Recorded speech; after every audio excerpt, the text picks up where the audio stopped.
A alegria dela começou a vazar, pelos cantos.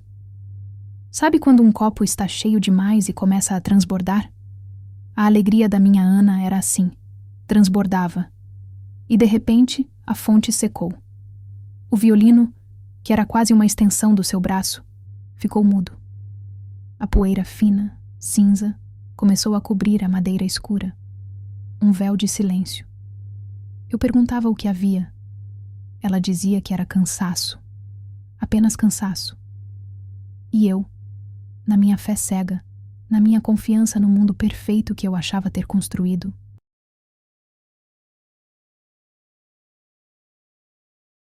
acreditei. É a idade, eu repetia para mim mesma. Aquele mantra que a gente usa para não enxergar o monstro debaixo da cama. A gente sempre arruma uma desculpa, até não poder mais. Se você já sentiu que algo estava errado, mesmo sem provas, escreva agora nos comentários.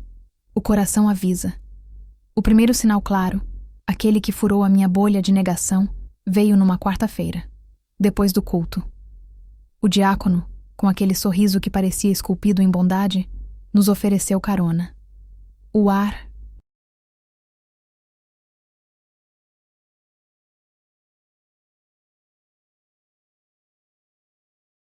Dentro do carro ficou pesado, denso. O cheiro do seu perfume amadeirado parecia preencher cada fresta, sufocando. Eu vi pelo retrovisor. Minha filha encolheu no banco de trás. Os ombros curvados, as mãos pequenas apertando a capa da Bíblia com força. Os nós dos dedos dela estavam brancos. Ela virou o rosto para a janela e a luz amarela dos postes passava por ela, mas não a iluminava. Era como se ela quisesse se fundir com o vidro. Virar paisagem. Desaparecer. Eu achei estranho, mas...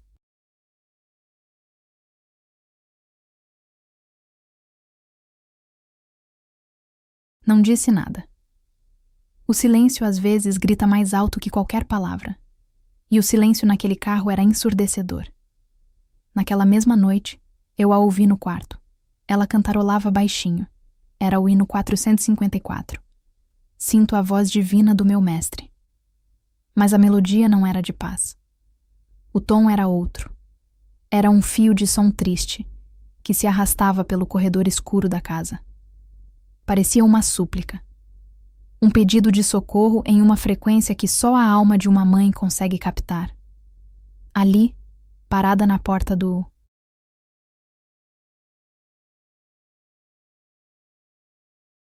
quarto dela, senti uma pontada. Uma agulha de gelo, bem no centro do peito. Mas a minha razão, a minha lógica de crente me repreendeu. Como eu podia desconfiar? Um servo de Deus. Um homem tão respeitado. Eu afastei o pensamento. Mas ele não foi embora. Ele ficou ali, pairando. Uma sombra no canto do meu coração. E eu estava prestes a descobrir que essa sombra tinha nome e usava o mesmo sapato todos os domingos. Aquele pensamento era como uma semente de joio, lançada no campo bom do...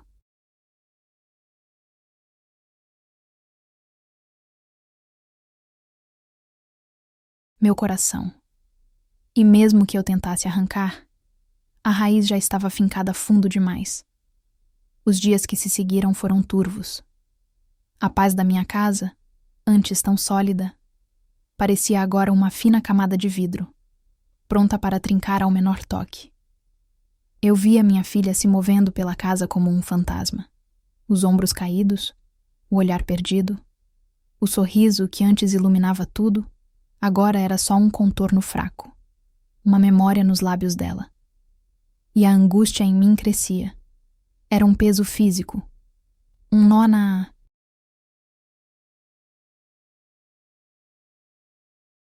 garganta que não desfazia. Um frio que começava na boca do estômago e subia, gelando a minha alma. Eu orei. Madrugadas inteiras. Com os joelhos fincados no chão frio do quarto, eu pedia a Deus que me mostrasse, que me desse um sinal. Uma luz.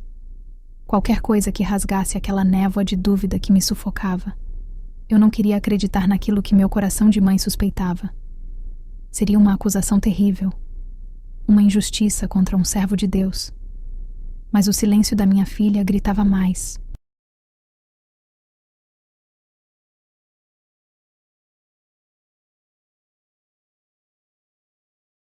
Alto que a minha lógica. Se você já sentiu esse chamado desesperado por clareza, diga nos comentários. Abre meus olhos, porque era tudo o que eu pedia. Abre os meus olhos, Senhor. Mostra-me a verdade, por mais que ela doa. E a resposta não veio como um trovão. Não veio com uma voz audível. Ela veio no silêncio da noite. Em um sonho. Um sonho tão real que até hoje sinto o cheiro empoeirado daquele lugar. Eu me vi na nossa igreja. Mas ela estava vazia, silenciosa. Os bancos de madeira escura pareciam costelas de um gigante adormecido. E lá na frente, correndo pelos corredores, estava a minha Ana, pequena de novo, com seus 7, 8 anos. Ela se escondeu atrás do púlpito, rindo, como se fosse uma brincadeira. Mas então, uma sombra alta surgiu na porta. Uma silhueta de homem. Lenta. Pesada. Eu não via o rosto. Estava tudo escuro. Mas eu vi os sapatos. Eram os mesmos sapatos. Os mesmos sapatos de couro, um pouco gastos na ponta, que o diácono usava todos os domingos.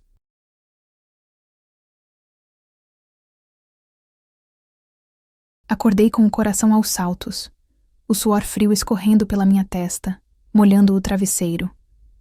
A imagem dos sapatos estava gravada na minha mente. Aquele não era mais um sonho qualquer. Não era uma impressão. Era um aviso. E o domingo? O domingo estava chegando, trazendo com ele um peso que eu nunca tinha sentido antes. O sol da manhã de domingo entrou pela fresta da cortina, dourado e quente. Um dia que deveria ser de paz, de descanso. Mas para mim, o dia já nasceu cinza. Pesado.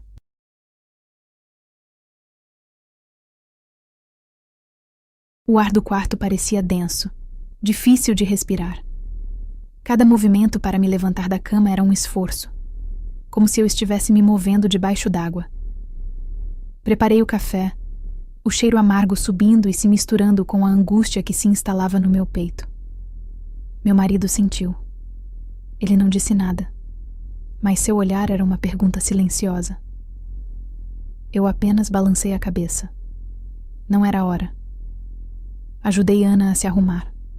Aquele ritual, que sempre foi um momento de carinho, hoje era quase mecânico.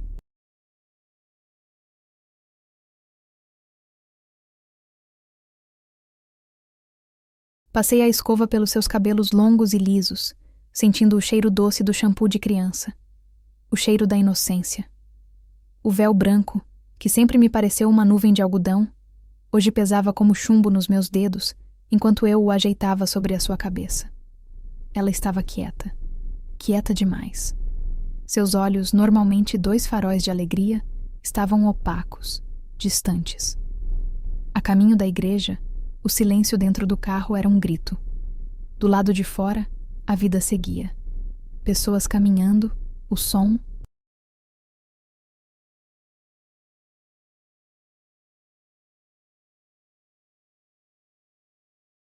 Distante de um pagode tocando na casa de um vizinho. Um Brasil normal. Mas dentro do nosso carro, um universo de coisas não ditas nos sufocava. Chegamos. O som dos hinos já podia ser ouvido do lado de fora. Uma melodia que sempre acalmou minha alma, mas que hoje soava como uma trilha sonora de suspense. Entramos. O cheiro familiar de madeira encerada e papel antigo não me trazia paz. Era apenas o cenário de um pesadelo que eu estava vivendo acordada. Sentamos nos nossos lugares de...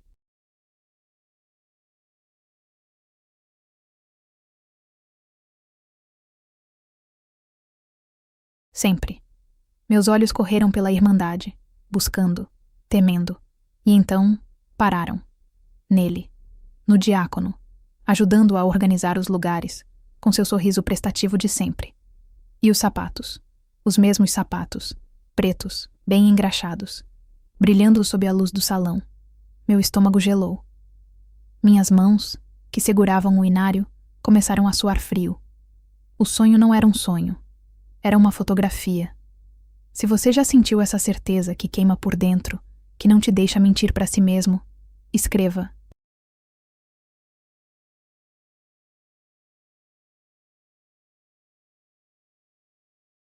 Agora, quero a verdade. O hino começou.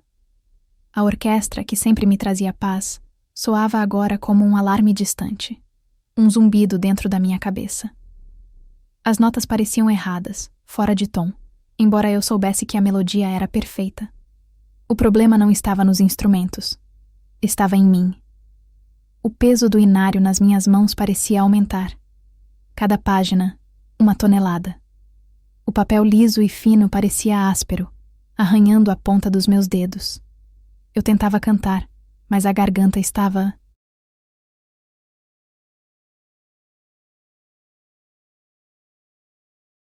fechada, seca. Um nó de poeira e pavor. Olhei para o meu marido ao lado. Ele cantava com fervor, os olhos fechados.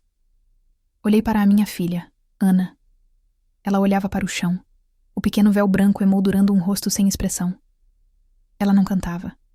Ela apenas existia ali, encolhida, como se quisesse ser invisível. E eu entendi. Ela estava se escondendo, em plena vista, na casa de Deus. O cheiro de perfume das irmãs se misturava ao cheiro de madeira antiga dos bancos. Um aroma que sempre...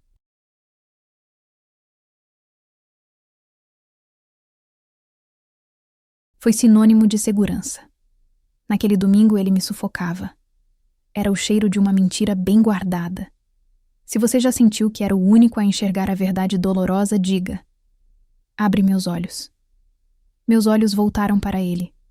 O diácono. Ele andava pelo corredor, oferecendo um copo d'água para uma irmã idosa. O sorriso era o mesmo. A gentileza era a mesma. Uma performance perfeita. E a cada passo, o brilho dos sapatos pretos riscava minha retina. Um flash de luz profana no lugar santo. Como...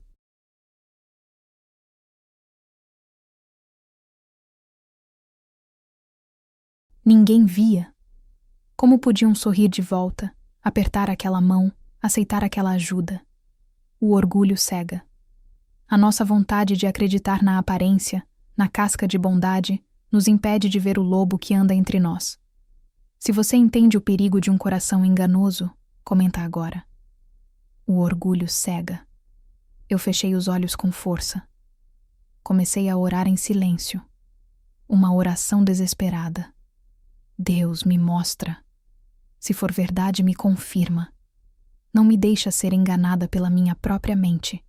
Me dá um sinal.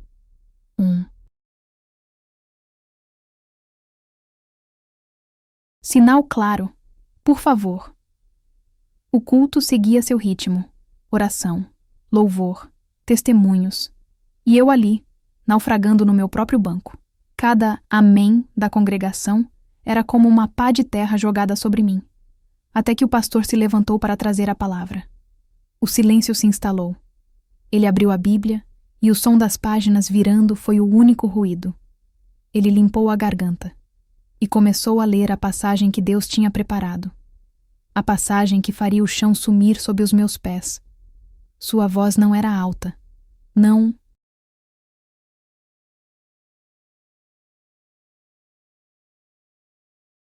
Era um grito. Era uma voz calma, professoral, como a de todos os domingos. Mas as palavras que saíram da boca dele não eram dele. Eram de Deus, direto para mim. Ele disse: abramos a palavra de Deus em Mateus, capítulo 18, versículo 6. Meu sangue gelou. Eu parei de respirar. Cada segundo de silêncio, enquanto ele encontrava a linha, durou uma eternidade. O ar ficou pesado, denso, com o cheiro de madeira antiga e do perfume floral de uma irmã sentada na frente. E... Então ele leu. Mas qualquer que escandalizar um destes pequeninos que creem em mim, a voz dele ecoou dentro da minha cabeça. Pequeninos. A imagem de Ana, com seu véu branco e o violino nas mãos, inundou minha mente. Melhor lhe fora que se lhe pendurasse ao pescoço uma mó de azenha, uma pedra de moinho, o peso. A imagem era brutal, violenta, final. Não era uma sugestão. Era uma sentença. E se submergisse na profundeza do mar. O silêncio que se seguiu à leitura foi o barulho.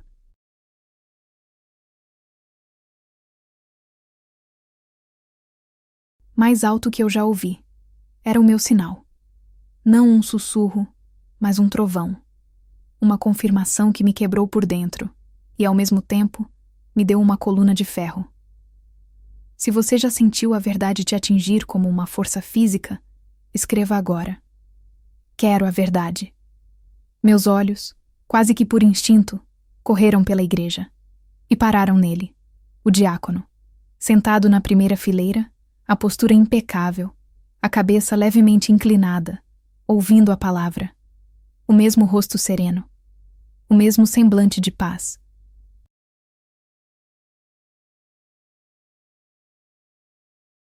Mas agora eu via. Por trás da máscara, eu via a sombra do meu sonho. Os sapatos lustrados que ele usava eram os mesmos que perseguiam minha filha no corredor vazio da igreja. O orgulho cega. Se você entende o perigo de confiar apenas nas aparências, comenta. O orgulho cega. O resto da pregação foi um zumbido distante. As palavras do pastor sobre perdão e misericórdia se perdiam no ar. Para mim, o culto havia acabado naquele versículo. Deus já tinha me dito tudo o que eu precisava ouvir.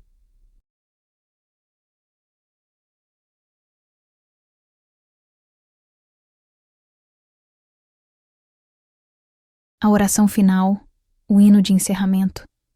Eu apenas movia os lábios. Meu corpo estava ali, mas minha alma já estava em casa, preparando o terreno para a conversa mais difícil da minha vida. Eu só pensava em chegar em casa, em olhar nos olhos da minha filha e, finalmente, dar um nome à sombra que a assombrava. O caminho de volta da igreja foi o mais longo da minha vida. Nenhuma palavra foi dita dentro do carro. Apenas o som do motor e o barulho dos meus pensamentos, que gritavam mais.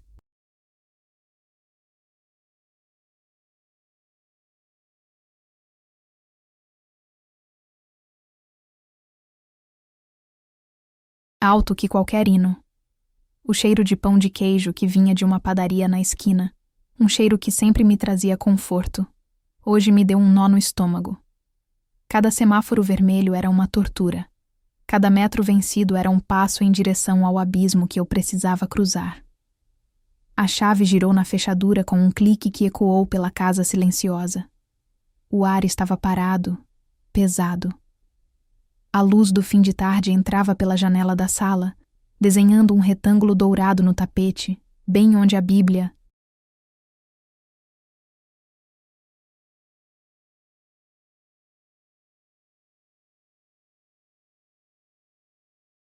da minha filha estava, sobre a mesinha de centro. O livro que ela tanto amava. Eu pedi que ela se sentasse. Ana, minha menina, sentou na beirada do sofá, encolhida, as mãos pequenas juntas sobre o colo. Parecia um passarinho com a asa quebrada. Eu me ajoelhei na sua frente, no chão, para que nossos olhos ficassem na mesma altura. Respirei fundo, pedindo a Deus a calma que eu não tinha. A voz que saiu de mim era um fio, trêmulo, mas era a voz de uma mãe. Filha, o que está machucando?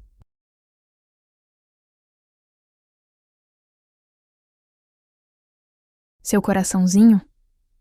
A mamãe está aqui. Você pode me contar qualquer coisa. Foi como abrir uma comporta. As lágrimas que ela vinha segurando por semanas, talvez meses, desceram quentes e silenciosas pelo seu rosto.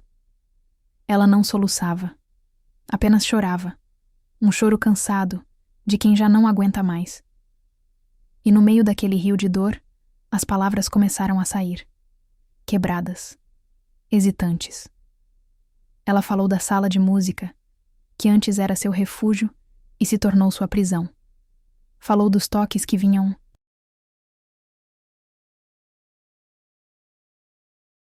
disfarçados de bênção. Das palavras doces que se tornavam amargas, pesadas, quando não havia mais ninguém por perto. Falou do medo que a paralisava, do frio na barriga que não era de alegria, mas de pavor. E então, ela me olhou. Pela primeira vez desde que sentamos ali. Seus olhos vermelhos, mas com uma faísca de dignidade que me fez tremer. Ela disse: "Eu falei pra ele, mamãe. Quando ele me machucou, eu olhei bem pra ele e disse: eu não gosto de você." Naquele momento, meu coração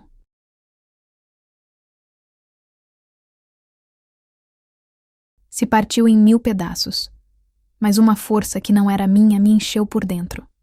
A força da minha menina, de 12 anos, que no inferno teve a coragem de dizer a verdade. Se a verdade precisa vir à tona na sua vida também, escreva agora nos comentários.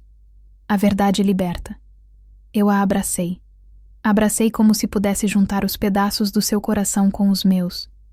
O cheiro do seu cabelo, o calor do seu corpo pequeno contra o meu. Ali, naquele chão, eu soube. A dor era imensa, mas a guerra...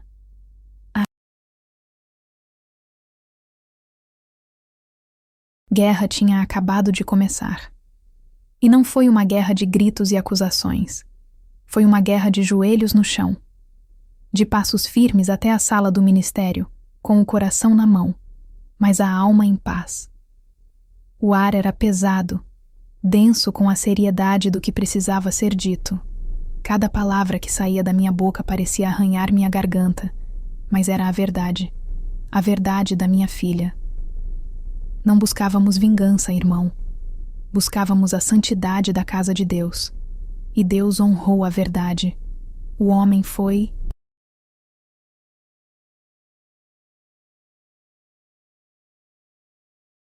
afastado. A justiça começou a ser feita na terra, como já estava decretada no céu. Mas a cura... a cura é outra jornada. É um jardim que se rega com lágrimas e orações, com a paciência do amor e o calor da irmandade verdadeira que nos abraçou. Meses depois, num culto de batismo, a orquestra tocou o hino 454, e eu vi minha menina, de pé ao meu lado, de olhos fechados, cantando. Não era mais um lamento, era um agradecimento. A voz de Deus a encontrou no esconderijo. Se você crê nesse Deus que resgata, escreva agora: Jesus, eu te escolho. Amanhã de manhã, quando o sol nascer, faça 4 coisas por mim. Primeiro, leia Mateus capítulo 18. Segundo, observe as crianças e os jovens ao seu redor com olhos de amor, mas também com olhos de águia. Terceiro, renuncie ao medo de proteger a verdade. E quarto, converse com um deles. Pergunte, de verdade, como está o coração? Nossa caminhada por aqui continua. No próximo relato, vamos falar sobre a fé que é provada no